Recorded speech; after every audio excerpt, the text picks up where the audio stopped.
miracles, confrontations, and the rising conflict. Jesus' teachings on the mountainside had stirred hearts, but now his actions would prove that his words carried true power.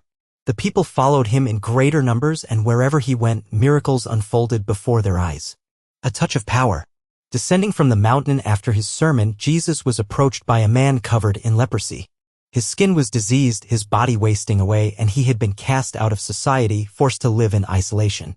The man fell on his knees before Jesus and pleaded, "Lord, if you are willing, you can make me clean." Jesus looked at him with deep compassion.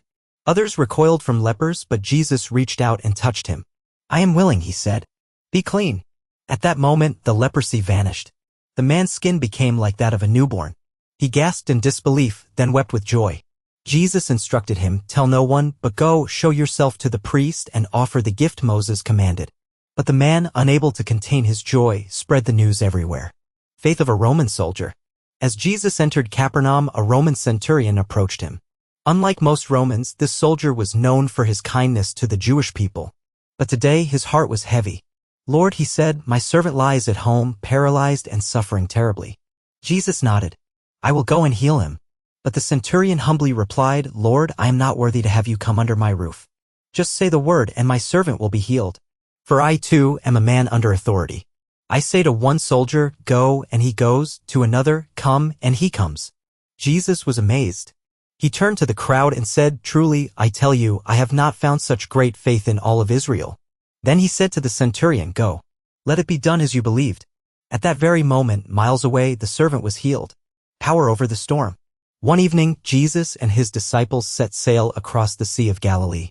As Jesus lay asleep in the boat, a sudden storm arose. The waves crashed violently and the boat was tossed like a toy. Fear gripped the disciples. They shook Jesus awake, shouting, "Lord, save us. We are perishing."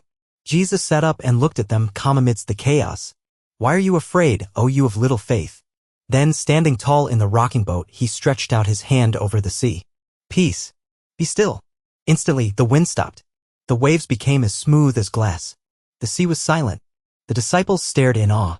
"Who is this man?" they whispered, "that even the wind and waves obey him?" Healing the demon-possessed men. When they reached the other side, they were met by two men possessed by demons. They lived among the tombs, naked and wild, screaming in the night. As soon as they saw Jesus, they shrieked, "What do you want with us, Son of God? Have you come to torment us before the appointed time?" A herd of pigs grazed nearby. The demons begged, "Send us into the pigs." Jesus gave them permission, and instantly the demons left the men and entered the pigs. The entire herd rushed off the cliff into the sea and drowned. The herdsmen ran to the town, terrified, and told everyone what had happened. Instead of rejoicing, the people begged Jesus to leave their region. And so he left. The healing of a paralyzed man. Back in Capernaum, a paralyzed man was brought to Jesus, carried by his friends. But instead of healing him immediately, Jesus said, "Take heart, son, your sins are forgiven." The religious leaders gasped. "Blasphemy! Only God can forgive sins." Jesus looked at them and said, "Which is easier? To say, 'Your sins are forgiven,' or to say, 'Get up and walk'? But so you may know that the Son of Man has authority on earth to forgive sins." He turned to the paralyzed man. "Rise, take up your mat, and walk." And before their eyes, the man stood up. He picked up his mat and walked home, praising God. The crowd was stunned. "We have seen amazing things today," they murmured. The call of Matthew. As Jesus left, he passed by a tax booth where a man named Matthew sat. Tax collectors were despised, traitors who worked for Rome and cheated their own people. But Jesus looked at Matthew and simply said, "Follow me." Without hesitation, Matthew left everything behind and followed him. That night, Jesus dined at Matthew's house, surrounded by tax collectors and sinners. The Pharisees scoffed, "Why does your teacher eat with sinners?"